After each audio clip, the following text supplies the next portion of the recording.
everyone, it's Sevi, and the DEHYA and CYNO character and weapon banners have been revealed, so as usual, I'm going to do a quick review and share my thoughts on them, so let's jump straight in. With regards to DEHYA, there is a lot of controversy about her, so if you are concerned about her gameplay, then you can just wait for her to come out so that you can try her in the trial run or wait for reviews about her. If you are contemplating getting constellations for her, here's your reminder that she is going on the standard banner after this version, so you do have the option to just wait to lose the 50-50 to her in future versions instead of pouring all your primos into her banner now. Cyno, on the other hand, this is your opportunity to get him if you missed his first banner last time, although I do have a separate video discussing him, so if you're interested, I'll link it in the description. Next, let's talk about the 4-star characters, which are Barbara, Collei, and Bennett. Barbara and Collei are both free units. If you are an older player, then you are probably tired of getting Barbara constellations.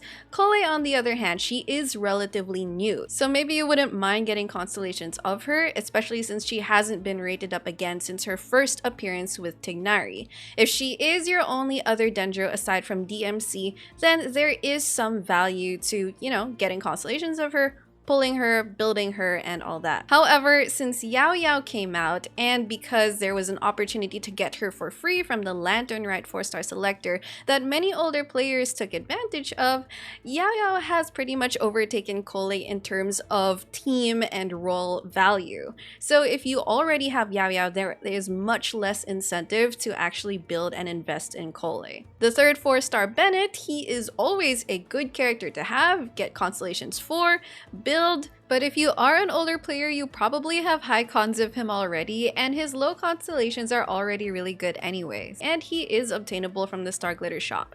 So overall, the 4-star characters don't add that much attraction or pull value to the character banner if you are an older player. And for newer players, I would say don't feel pressured to pull for these 4 stars because you can look forward to getting their constellations either through future banners, the standard banner, or even the Star Glitter shop. Now let's move on to the weapon banner. For the 5 stars, we have the Beacon of the Reed Sea and the Staff of Scarlet Sands. So aside from all the warnings that the weapon banner is a scam, because again, it is very risky, these 2 5-star weapons, all things considered, are good generalist weapons. This is a rather okay or even good weapon banner to try your luck on.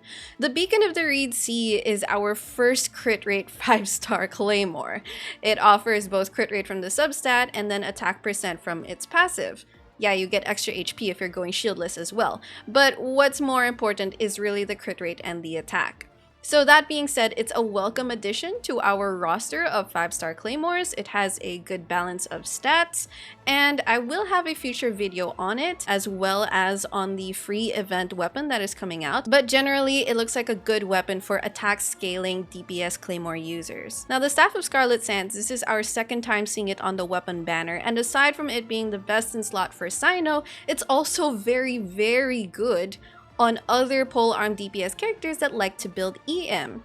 In particular, it's a top tier weapon for Xiangling, Melt Rosaria, and even Hu Tao. And aside from the EM conversion passive, it's a good stat stick for its hefty crit rate substat, that is 44% crit rate.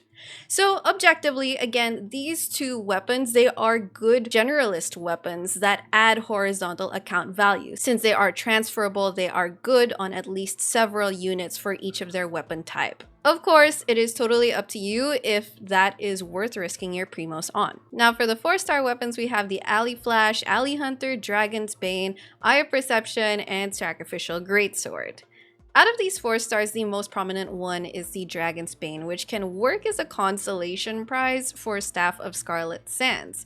Because although Dragon's Bane doesn't offer crit rate, it's a good polearm for all the characters I mentioned earlier. It offers a high EM substat plus a damage bonus. And aside from those characters in particular, If you have characters you're building as a Hyperbloom or Burgeon trigger, such as Hyperbloom Raiden or Burgeon Toma, then the Dragon's Bane is going to be your go-to weapon because it is the pole arm with the highest EM substat, and those rolls are all about stacking EM. For the other weapons, the Alley Hunter is nice for Fischl. It's also okay for Sarah if you don't have any other options.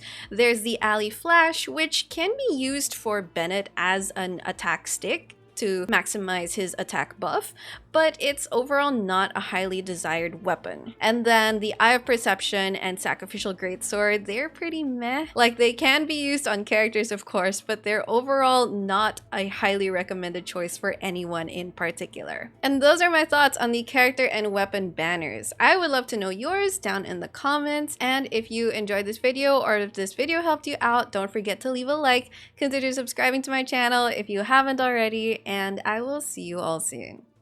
Take care!